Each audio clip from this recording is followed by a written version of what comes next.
Welcome to the Legal Insurrection Podcast. I'm Kimberly Kay, Editorial and Operations Director with the Legal Insurrection Foundation, and I'm here with Professor Jacobson, our president and founder.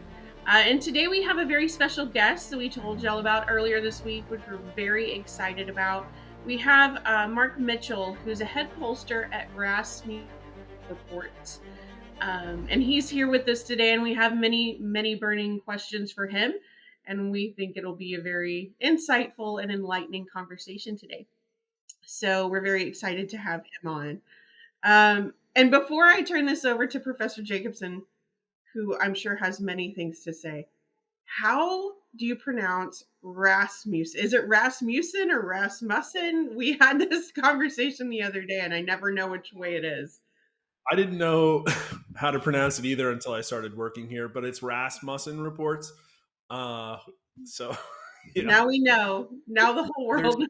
Many iterations for sure. Yep. Awesome. Thank you. Well, I'm completely excited about this because I follow Mark religiously on Twitter, now X, to try to get some level-headed thinking about what's going on. We've talked a lot on the website and also on the podcast about polling, and I'm completely confused by it all. So we're hoping to get enlightened, and maybe a good place to start would be maybe you could explain kind of the methodology of polling. Like, how is it actually done, and how do you do it versus how others do it? Yeah, absolutely. Really happy to be here too. And I'll tell you, I spend every day confused about polling as well. But I think over time, we've been pretty accurate. And basically, what it comes down to is polling is just survey research. It's just asking people what they think about stuff. But there's a million ways you could do that. And some of them are objectively worse than others. Like if the New York Times just went to man on the street in Manhattan and asked them who they're going to vote for, they would kind of get polling like they put out now, basically, right? So it was a lot easier before when everybody had a landline.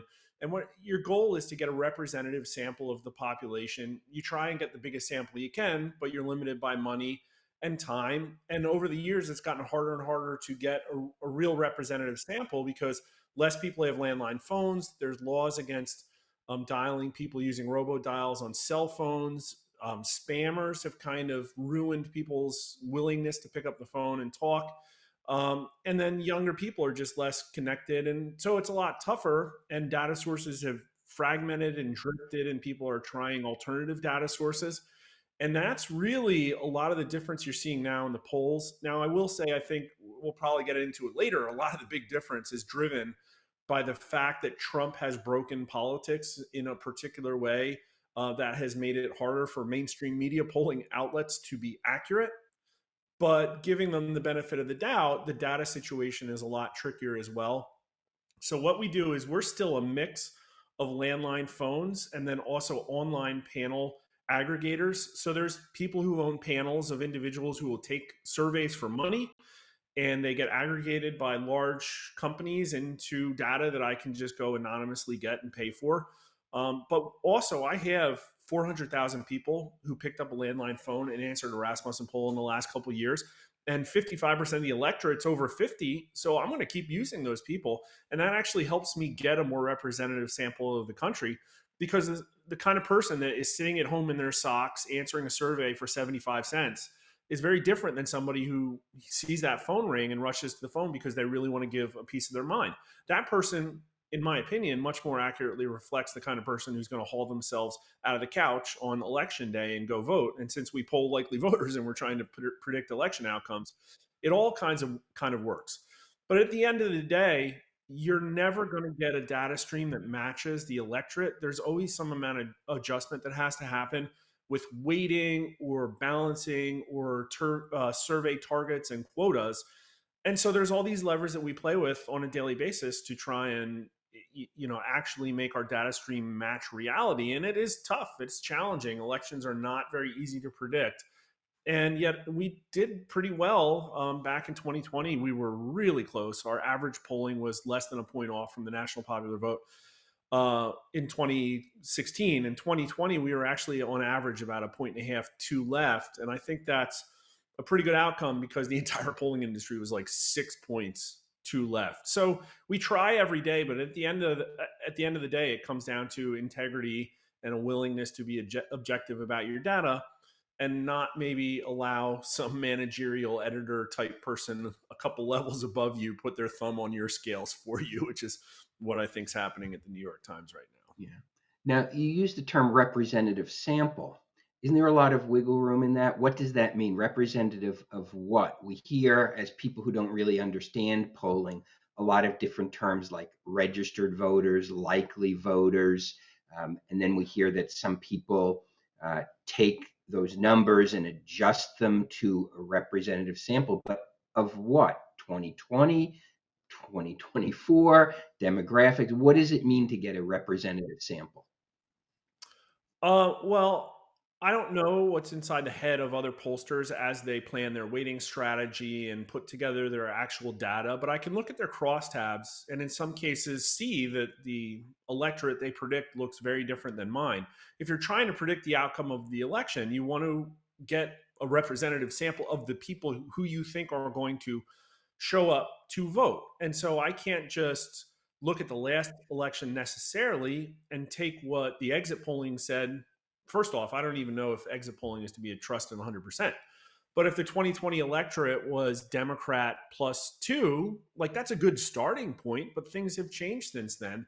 And so I could say, well, I see in my data a lot more of a shift to independents, so maybe I need to make those higher. But then there's kind of like a fine line between at some point you're hoping or wishing or your own biases are affecting your numbers. Like I have a lot of reasons to think that Trump is going to outperform his polling this cycle. I have not put them into my weighting, right? Newer voters that lean conservative, that don't show up because they aren't answering polls, might all of a sudden appear and break Trump stronger than they have in the past. I haven't really done much to show that. And I think a lot of this, though, might be kind of polishing the cannonball because there are such disparate differences between us and a lot of these other mainstream media pollsters. I show Trump winning independents by almost 10 points, between 5 and 10 points, depending on the poll. And that's a massive 20-point turnaround in our numbers, which the methodology really hasn't changed much since 2020. And yet I go and look at ABC News, at NBC, all these different people, and you say, oh, well, they have Harris up nationally. Oh, they also have her winning independents. And that is just crazy. Like their data source or the way they're weighting them or whatever they're doing is making that outcome. And they can look at my crosstabs and see the disparity, but they have, I guess, a different worldview of what their polling should represent, or they're trying to help her narratively. And I'm just, some of the differences are incredible. Every time I poll right now, I get about rough parity between Harris and Trump in favorability, which makes sense because Trump got more votes than any Republican in history. She was never the best candidate, and they're roughly tied. So it makes sense. But if you go to ABC News poll and look at their favorability numbers, they have Trump at like a 33% favorability rate. They have Harris at like 47. If you look at net favorability, he has like a 25-point favorability sandbag. They're polling Republicans. They're waiting for party, and yet they still get somehow Republicans and independents who hate Trump because the favorability numbers are so bad. So it's just a big noisy mess, and it's really hard to be accurate. But we're putting out more data than anybody else except Morning Consult. You can see the daily numbers. We're doing our best. And if we think we're wrong, we'll adjust for it, because if we stop being accurate, basically our business implodes. Yeah, I mean, that gets to a question I have, because you mentioned, who they're getting. They may be getting more people who hate Trump. Who answers these polls? That's a question I have. I don't know anyone who's actually answered a poll. I'm not sure if I got a call, I would answer it. And so is there a bias built in nationally? Does it vary? How do you adjust for that? And is there, as I think we saw in both 2016 and 2020, a Trump undervote, if that's the right term, versus the polling, or as reflected in the polling? Because my sense is that a lot of Trump supporters, whether you're diehard Trump or just Trump supporter, they don't want to answer strangers' questions on the internet or on the phone. Is that a real phenomenon? So there's two things going on there. I'll talk about the people who answer polls. So, like I said, there's 90 million landlines in the country. We poll about half of our poll comes from landlines. We preferentially dial people who we know are going to pick up the phone and answer our polls because they've done it in the past. And quite frankly, it makes our polling cheaper than just spamming 90 million people every night. Those people sit at home. They have landline phones. They're not on the do not call list. If you fit that criteria, at some point in the future, you may get a call from Rasmussen Reports. It requires you to be at home on your couch, like in the evening hours, right? And a lot of people don't fit that. And so they're not going to answer our polls that route. Then there's the online panels. If you want to take our polls on an online panel, you go sign up for one like SurveyMo or Metro Opinion, and it'll get aggregated by a panel provider like Lucid or Cint. And at some point, you'll answer one of our polls, except you're going to answer a lot of polls from other people too. And I think if you average all of the people that I have access to, it's in the millions. But as we know, the voting population is way bigger than that. And so the odds are that you're not going to get a poll. You're not going to get reached. And people say, well, how can they be accurate? It's like, well, any data stream can be calibrated and weighted and adjusted to predict an outcome. And that's exactly what's happening. Now, more and more people will have cell phone polling, and we'll get to that at some point too. I've tested it. It works. It's really expensive. But then as far as, what was the other question we were talking about? Like who answered? Is the Trump undervote a real phenomenon? The problem with Trump is that he's broken party politics. The way he got to 75 million votes was by crossover Democrats and independents who voted for him. And people, I think, care a lot less about the Republican Party. And when I look at demographics, the biggest signal now is in Biden approval and not in party. So what you think about Joe Biden is way more predictive of your opinion on policies than your party is. And they're still both pretty predictive. But if you take a data stream and just wait for party, there's a huge group of independent and Democrat Trump supporters that you might not be treating correctly, which is why we started also weighting people besides party to the recalled vote. And that means we're taking what people say they voted for in 2020 and forcing them into that. And I think that helps us understand the Trump vote better. A lot of people are not doing that. And then they also have their own cultivated data streams, which, quite like we talked about, might not represent reality. But I do get Trump supporters. It's like a fine point. But like if I weighted just by party, my numbers would be like Trump +6 or Trump +7 right now. I have too many Trump supporters. And so I'm sandbagging them with the recall vote. But the New York Times, when they don't sandbag for the recall vote, their polls overflow with Biden supporters. That's because somebody like in Western Maryland or the hills of Kentucky, when they get a call from the New York Times, they're probably not going to pick up an answer. And I think their brand is damaging their ability to get an accurate sample. That's what I really suspect is going on. And I'm sorry, but we didn't do that. And we still get a lot of like very left-leaning people because we're independent. I think that's really, now there are shy voters. There are probably black male voters supporting Trump more than what shows up in my poll. It's really hard for me to pick up first-time voters and people who may have been disaffected, but all of a sudden just saw what happened in Biden's administration and freaked out. So those are like reasons why I think that Trump might outperform our polls. But again, it's all like theories. It's not a hypothesis I can test until the election happens. Okay, one last question on that, and then I know Kimberly's got some questions. When you call, is it a person calling or robocalls, and what's the difference and what do you guys do? So we do all our own methodology, but we use vendors. And we have a vendor for calling, and it's robo-dials. We have one voice. We have very straightforward surveys. We try and do a good survey design. And that's worked for us time and time again, because often what happens is you'll get like a mainstream media pollster, and then they get a massive amount of budget allocated for a poll, and they'll outsource it to some dialing house, and they're not doing their own methodology. They just get whatever comes back, and there's live operators doing that. And oftentimes the live operators can impart bias. I've seen it like, I think Marist is pretty heavily into live operator dialing, and they absolutely lean left. We've taken one of their polls, and, and so the experience is very different. And that also then you get into, well, people might not want to open up. All of our polling, these people know it's anonymous. They know they're talking to a robot. And I think we're getting the most honest answer that way. So I have a couple of technical questions, kind of going back many years for me, because I started in political blogging, 13, 14 years ago, covering electoral politics. So I had to learn very quickly how to read and understand polling data, crosstabs, many of these things, internal polling for candidates versus external polling. Just for our readers and just for general knowledge and interest, can you explain a little bit about the difference between what you would see? So if there's internal polling conducted for a candidate, how would that differ from external polling, whether it's methodology or intent or all of the above? For us, it would make absolutely no difference. We do internal polling, we do external polling. If we do polling for release, we disclose who our sponsor is in every scenario.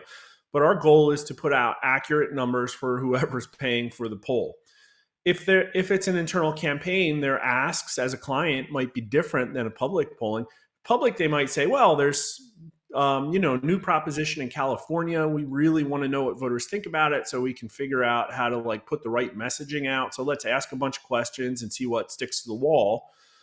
And then we release the poll and say, oh, look, everybody in California is way more against abortion than everybody thinks. People should vote against this proposition. For internal, it might be, well, we think we're weak in this part of the state, and how can we appeal to people like this? And so let's test the messaging, or let's look at the demographics and see where our weak points so we can target them. In both of those scenarios, you want accurate data, and yet time and time again, we hear that the polling internally does not match the public polling. There was a big discussion. Mark Halperin talked about it with Tucker Carlson on that interview. And he knows a lot of people and talks to these folks and says that they all think that the internal polling leads 2 to 3 points towards Trump.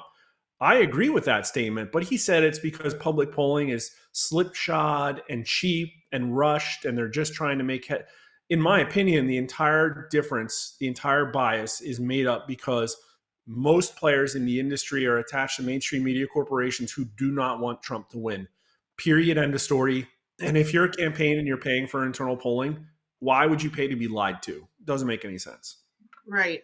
I just know that anytime I was looking at internal polling, it was always points higher than anything external. And so I always assumed that part of what the campaign was trying to accomplish, and I never saw an internal poll from Rasmussen. It was always some other polling entity. So I always assumed that the goal was to show that they were higher in polling than what external polling indicated, just as a means to, have a media hit or to, it just makes for a good commercial, So, well, it's an inescapable fact that public polling is content, and people are trying to shape narratives. We're trying to shape narratives too when we put public polling out. But we're independent, and what we're trying to do is shape the narrative to say, look, voters aren't getting what they want. They should. Here's what they want, because nobody cares about that anymore. But I mean, there's just very clear examples. Even if you take accuracy off the table, there's very salient examples of these media-affiliated pollsters doing sleazy tricks to drive different narratives. The best example I can think of is New York Times Siena, who everybody rates as very highly, although they've had some misses too. There's really no absolutely perfect pollster. It's impossible. You should doubt any perfect pollster because they're probably just guessing and copying everybody else, right? But New York Times Siena put out a Pennsylvania poll where the headline number was Harris +3. But when you look in the crosstabs, they asked who people voted for in 2020, and Biden had 8 points of an advantage on Trump when he only won the state by 1 point. So they oversampled Biden supporters by 7 points in the Trump that showed poll that showed Harris +3. It's really a Trump +4 poll. It's very right-leaning poll that shows that Trump is winning Pennsylvania, but they wouldn't put that headline out. They put out Harris +3. Everybody who saw that poll and looks at the crosstabs knows this is the most conservative poll that's come out in Pennsylvania. But you look at Real Clear Politics, and it's got that blue circle, and it's got a +3 in it, and that's how polls drive the narrative. I literally think that their pollster was probably told by a managing editor, there's no way you can show Trump winning Pennsylvania, and there you have it. That's the outcome. And that's one of the things that I found so interesting. Like I said, years ago when I used to do this pretty regularly, and I became, because, I'm digging for stuff in order to report to people and, trying to find things that other people may not have highlighted. Digging into the crosstabs really tells you the integrity of the poll itself, because you can see the sample size. And it never ceased to amaze me, the polls that would make national headlines and the sample size was maybe 120 people, or something ridiculous like that. And I'm going, how can you possibly deduce this and suggest that this is an outcome based on such a small sample size? And then, like you said, oversampling one demographic over another. Well, that's not, to my mind, going to give you, unless it's an area that has, far more of a particular demographic. It's just very interesting, and I appreciate you mentioning the crosstabs, because I would love for people who are interested in polling to understand that that's really where you get the meat of the polls, and how you can better determine the veracity and the intent of the pollster. I think, anyway, that was always my assumption. No, you're 100% right. Consuming polls is, in my opinion, similar to being like, let's say, a movie critic, right? It used to only be Siskel and Ebert. And everybody said, well, they're so great at their job, and there's some dark art, and wow, aren't they? Don't they have so much authority? But anybody can look at a poll and smack it down. It doesn't require some occult knowledge, and you'll all be doing the same thing I do. It's like, we're going to watch the movie, and we're going to objectively opine about how things are put together and whether it all makes sense, and had a great experience. But it's crazy the kind of stuff you see out there. Nate Silver, who's one of the leading names in political prediction, is out there telling people not to go into crosstabs. What he's telling you is, believe that New York Times has Harris up 3 in Pennsylvania when it's really Trump +4. Right. That's insane. But you look at the crosstabs, and it doesn't really often come down to methodology. It comes down to, well, what do the demographics say, and do they make sense? Is Trump winning independents, or is Harris winning independents? And why are these two polls different? What does the rural vote in Pennsylvania look like? If it's going to Harris in this poll, they probably messed something up. Like things like that. But, sample size matters. And I think the biggest way I see it is everybody, a lot of low information people will look at Morning Consult, who I think is just horrible at their jobs, and say that those are accurate polls. No, they suck. That those are accurate polls because they have 10,000 person sample sizes. I'm here to tell you that the difference between a 2,000 person poll and a 10,000 person poll is not a lot. It's diminishing returns. They would have been way better to put out 5 polls. And the reason they do that is so everybody sees that little 1% margin of error and says, oh, this poll is super accurate. It's not accurate. It's precise. And those are two entirely different things. Like if you shoot the gun 10 times and the bullet goes in the same place, but you're 5 feet from the target, that's right. Precise, not accurate. And that's what they are. And the same thing. It's like if you're looking at a state poll, 500 to 1,000, it's going to be a meaningful sample. But when you look at like the subsamples, that's where it might break down. It's like a 600 person poll of Pennsylvania is only going to have like 60 black voters in it. So you're not going to really learn too much about the black vote there. But a 2,000 person national poll is a lot more predictive in the demographic subsamples. I have a couple more questions for you, and then I'm going to turn it back over to Bill. Just for clarification, can you explain what margin of error means and how that's calculated? In a perfect world, everybody would understand the central limit theorem, which is one of the cores of like statistics 101. And the idea is that like any perfectly random thing, like if you flip a coin or roll a dice, is going to have this like bell curve normal distribution, right? And the bigger the sample, like the closer that distribution is going to be to the population mean, right? Essentially. And so the idea is the bigger the sample size, the closer you're going to be to the right answer on average. So this sample is somewhere under that bell curve, right? And nobody really looks at polls and wants to superimpose a normal distribution over the numbers. So they just use a margin of error, which is essentially the 95% confidence interval. So that means like 19 out of 20 times the result should fall within these boundaries. But statistically, you're going to be a lot closer to the real answer, a lot more, right?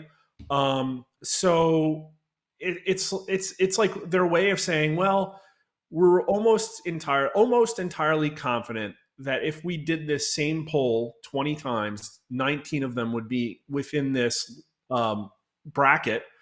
And I don't think that's very useful, because like many of the times it's going to be a lot closer, really near the actual mean. And I've seen that over and over again in our polling. People can look at our daily numbers. We've been putting out overnight samples that are like 400 results. That's a 5% margin of error. And yet you can see the statistical swing. There are some outliers for sure, but it pretty clearly shows that Trump's hovering at around a 48%. Kamala Harris is hovering at around a 46% nationally. And, sure, like maybe every single one of those polls is an outlier, but over time, like statistics is right. Right. And so another question I have, and thank you for that. That's very clarifying. I mean, I know people hear this frequently when, even if they're watching nightly news, which I highly advise against, but watching things like that, you hear margin of error, you hear all these terms. And so it just, while we have you here, wanted to take advantage of that, just for clarifying some of these terms so people can get it from the source. And you mentioned something earlier that I think is a very interesting distinction. And I mean, I don't think I would consider this to be a party realignment in the way that we've seen historically. But the fact that people are so much less, especially younger generations, appear to be far less loyal to a political party, in particular on the Republican side, has that, number one, is that an accurate statement? And number two, has that changed how y'all approach polling? We're trying to build an airplane in flight here. I mean, that's basically what we're trying to. We don't stop polling after election day. We poll all 4 years straight, and we'll start doing matchups with people who we think whoever wins should go against in 4 years. But you're right, it is challenging, and there's just a bunch of ways to answer that. First, I would say, again, the Democrat Party has a very strong brand advantage over the Republican Party in that Republicans don't like their leaders. Their favorabilities are very low. Mitch McConnell's viewed almost as unfavorably as Nancy Pelosi among Republicans. And when we ask how good the parties are at winning, everybody says Democrats. I mean, the numbers, it's like 20, 30 points different. But then also you say, okay, well, Trump brought all these new people into the party. And so if you look at the polls, then Trump should be way outperforming the Republican Party on a generic ballot. And the truth is that that's not happening. In all of the swing states we've done this cycle, they're actually kind of close. And that's a big question mark to me. That means that people maybe, when they flee the Democrat Party, there could be some aspect of the independents moving even more conservative that we're not picking up, that we're weighting things incorrectly. And then there's this whole aspect of like low propensity voters that haven't shown up, first time voters, who are they affiliating with? It's really hard to pick that stuff up in the polls too, because the people I'm reaching over the last 4 years, I don't think have really changed that much. So it's a really tough one to answer. And probably the biggest head scratcher for everybody is, why is the generic ballot and Trump almost doing the same in all the swing state polling and everybody else's polls too? And yet Republican Senate candidates are trailing Trump really large margins. And I have a couple theories. And Trump gets blamed for, the candidates blame Trump for being the disadvantage here and not helping them down the ballot. But I don't think that's the case. No, I don't think that's either. I think in some scenarios, Trump has way more name recognition, way more reach, a lot more time on the national stage to be acclimated, a lot more free advertising that the candidates in the states just don't get. And I think probably you're seeing a lot of Democrats in the states run as moderates, and they have huge advertising advantages. So I think that's all some of it. But I also think, and this one, it's just a question of how much, because this is absolutely happening too. When you take the online panel results, and we are not 100% online panel, but a lot of people are, you're essentially getting an anonymous data stream from some human with an IP address and trusting implicitly what they say. You're trusting whether they say they vote. You're trusting whether they're a citizen or not. You're even trusting whether they're domiciled in the US. It's hard to tell because a lot of these people are behind VPNs. And a lot of these people answer the surveys really fast, may not even know who party is. They definitely know the names Trump, Biden, and Harris, but then they look at the Senate result and they're flying through and they don't care that much. They're trying to take the poll as fast as possible for money. I really think this is a big issue for the industry, and it's one of the reasons these candidates are trailing. It's just a matter of how much. So we put traps. We lay traps in our polls for those people. We'll put like alternating questions. So it's like, oh, they just gave Trump, Harris, Walz, and Vance all super favorable. Like, no, that's probably bad. And then you look, oh, they took the survey in 45 seconds. So I think the straight ticket effect will benefit these people by a lot. 1 point, 2 points, maybe 3, and that's enough to put some of them over the top. Absolutely. And I think some of these people that are answering these polls like aren't going to show up to vote that way. No, thank you. That's very helpful. Yeah, I had a question. What impact, if any, do you think on the ultimate results, the RFK Jr. Dropping out where he was allowed to drop out and endorsing Trump, has that helped anything? And is there any real difference between the, Trump versus Harris polling and the 3-4-way polling? And I'm thinking perhaps at a state level, perhaps there might be states where that matters. Yeah, I mean, I did my best to quantify it. And then I also have a gut feeling about how it's impacted the race. But we got to step back and understand that everybody had 4 years of Biden in which all of their prices jumped 40%. We lived through all of the COVID vaccine stuff, the Afghanistan crisis, everybody in stadiums chanting about Joe Biden. So, it was a really big thing. And then there was January 6th. I don't care what you think about it. It was divisive for people. It just made the opinions go different ways. And then Trump got indicted. And then we enter election season and there was the debate. Then Trump got shot. Then they had the switcheroo. Then there was the DNC, then another assassination attempt, and then the debate. And none of that really moved the polls that much. It really did not. The Joe Biden debate didn't really move my polls. Trump was already winning. It moved everybody else's polls because they were given permission to stop lying. But Trump was beating Biden like coming into May, June, July by 5 points. After all of July and August, it settled into a 2-point race, and it's been stuck that way. So I never expected RFK to move the race much, but he was getting about 3 or 4% of the vote. And we did a breakdown and said, okay, well, you can compare the multi-way and the two-way matchup and see what the difference would be if you take him out. And it came out to, in my opinion, about a 0.5 point that Trump might pick up. But if you also look back at Kamala Harris's numbers, all of her pickups in our polls happen in the first half of August. And almost to a day, the day that he came out and endorsed Trump, she basically hit a ceiling at 46%. So I have to think that that has something to do with taking the oxygen out of the balloon that was the DNC. And then that same weekend, New York Times and Nate Silver threw her under the bus. So it was a cataclysmic shift in narrative for them that I really think just like solidified where the race was at. And it's kind of been there. I mean, the numbers have been a little weird for the last couple of days, but that's, he's out there campaigning. Vance is out there campaigning. And if this affects the race in a way that the polling doesn't pick up, I think it'll be that kind of unity message and reaching more people than Trump could in a more authentic way than Harris could, and may drive an even bigger Trump win than what we're predicting. One of the things I noticed, I go to Real Clear Politics just to look at the numbers, is the disparity among pollsters. I mean, just looking at it now, Marist has Harris up nationally by 5.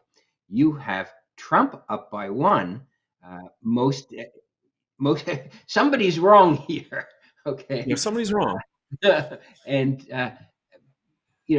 how is it? And also, this, I didn't do this in like a rigorous way, but my sense is that the pro-Harris polling, as I'm going through this, has moved a lot more in your direction. And so, you've been very consistent at Trump +1, +2. Is everybody kind of moving to you? And what does that mean if they are, in terms of whether there is messaging going on here and the polls are being manipulated? Something at our website we refer to as Operation Demoralize, which is, over the summer, horrible polling comes out and the media announces it's over, and they do it every cycle. Are these things really manipulated? I guess that's what I'm getting at. Yes. Are they really playing games? Yes.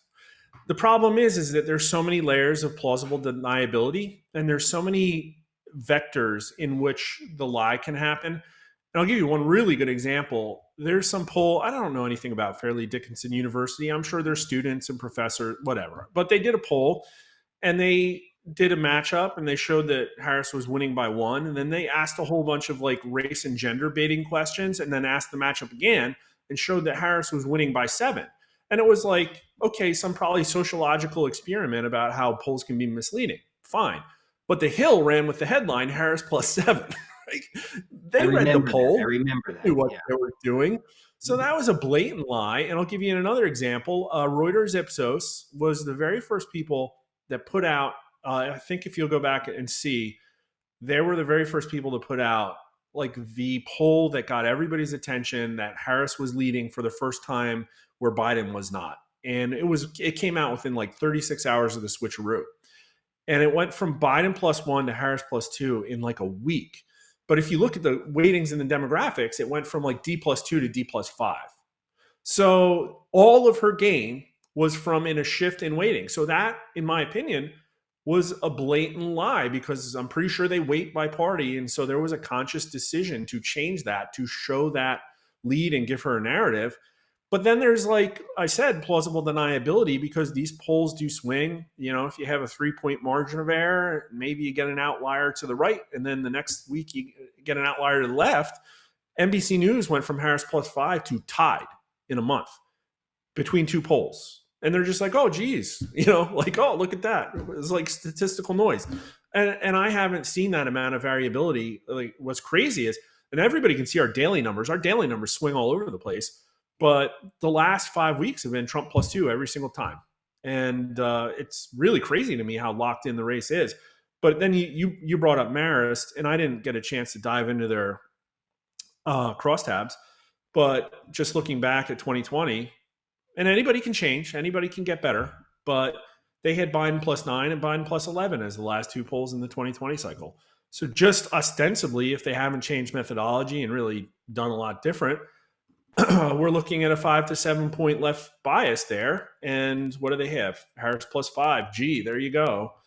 The other issue that they hide behind is that they'll put out a poll every month, right? And so you'll see new numbers pop up, and it's hard to track, well, what was the last one from that company and where did it change? And so that allows the media to cherry pick favorable polls, and that happens all the time. Go to MSNBC.com, CNN.com, and what they're going to be talking about here is the morning consult Harris +4, or the morning consult had Harris +5 in Pennsylvania. Everybody else had Trump tied to up, right, in Pennsylvania, but they're going to talk about the poll that they think is more favorable, and definitely not the Real Clear Politics aggregate. How does this all translate into the Electoral College? We all talk about swing states, and I think we know who most of them are: Pennsylvania, Wisconsin, Michigan. What are the challenges for state level polling versus national polling?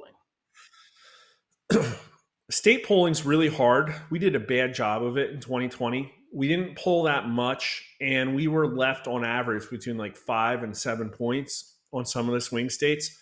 And so Trump did outperform massively our polls in the swing states. Our national polling showed that Trump didn't have a chance of winning the popular vote ever. And on the aggregate, I think we were like roughly Biden +6 if you average everything out. The swing states, getting a representative sample of a state is like 50 times harder than getting a representative sample of the nation, especially when you look at some of these online panels. The depth might only be 10, 20,000 people. And that's because you look at a state and it's like it has a 3 million person electorate. Well, to get 1,000 person poll, you're talking about 0.3% of that state has to pick up. Right? That's hard to do. You're literally calling everybody in the state. And that's because polling's got harder and scammers have made it tough and nobody answers their cell phone.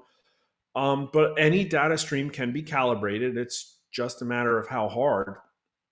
I think also what you're seeing in the states right now, after how bad everybody got it wrong in 2020, is statistical herding that is only now just breaking. Like everybody was putting out ties. And that's not the scenario. Like Georgia and Michigan aren't both a tie, right? It's not going to be like that.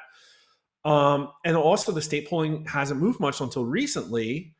So what was weird is that I can look at Pennsylvania Real Clear Politics page, and I could have told you 6 weeks ago it's a Trump win because it's tied, and there almost certainly is left-wing polling bias. And so that means he wins the Pennsylvania, and he's got all the pass of the Electoral College. But the media wasn't interpreting that way. Nobody was until all of a sudden after the vice presidential debate, the betting market decided to start interpreting the polls, and Pennsylvania shifted. Once Pennsylvania shifted to Trump, the national numbers went, and now state by state, every single one of these state polls in the betting markets is shifting towards Trump when the polls aren't really moving. And now all of a sudden, because everybody's acknowledging that Trump's winning in the swing states, now you're starting to see more and more Trump favorable polls come out. So it's kind of disgusting how like the narrative leads the polling, but it's true. And I think all of it says that Trump's going to do better than all of the polling suggests. And yet there are still margins of error. There are still differences between states. There is still statistical variability and election irregularities. But I mean, just looking at all of them, he's up in every single one except I think Nevada on Real Clear Politics. So he's probably going to get most of them. And Pennsylvania looks like a lock. Yeah. And what about in terms of other factors that we hear a lot about? It may not influence your polling, but is it something we should be taking into account on how the polls may miss, such as party registration, early voting numbers? These things all feed media clicks. How many people have voted in a certain state and how many are Republican and how many Democrat, how many are Black, white, Hispanic? Are any of those things we should be paying attention to try to understand where the polls may be wrong? Everybody's been talking about the demographic shifts, and I think that's important. We've been tracking the charts. Hispanic voters, Black voters, and younger voters have been inexorably shifting more and more towards Trump, but we're not talking about the last week. We're talking about the last 8 years. The numbers have all been pretty flat this year. I mean, the Black voters are going Trump between 20 and 30 points in every single one of my polls. So it's not some new reality. The problem about those demographic shifts is that there are offsets in the polling. Upper class, suburban, white voters are really enthralled by the Democrat platform. And that's because it's made up of like high class luxury beliefs now. So in my opinion, the demographic shifts should more be taken as introspection to the Democrats about how their platform has lost touch with the vast bulk of working class Americans. I think that's an important message that if they had internalized would have presented a very different outcome. Like last night on Fox News, I think she should have taken different tactics, right, to reach those voters that the Democrats have lost. And then I see things like, okay, the mail-in ballots are down across the board. Republicans are doing better in the early vote than they have in the past. Republicans are outpacing Democrats in registration. And to me, the way I see those is not, oh, I need to reweight my polls now, but more like, well, that's a reason why my numbers are validated and Trump may outperform my numbers. I'm not doing anybody a service if I like try swinging for the fence and come out with a scenario that doesn't materialize. And that's just the game. Like, I can only be so accurate, and I'm trying to like make my numbers reflect the most likely outcome. I think the most likely outcome is a really close race in which Trump does better in the national popular vote than he ever has. And yet, because of advertising and Democrat machines, the swing states are still really close, but Trump wins almost all of them. That's what my polling shows. But listen, I don't know. There are a lot of insane Democrats. There are a lot of crazy MSNBC viewers.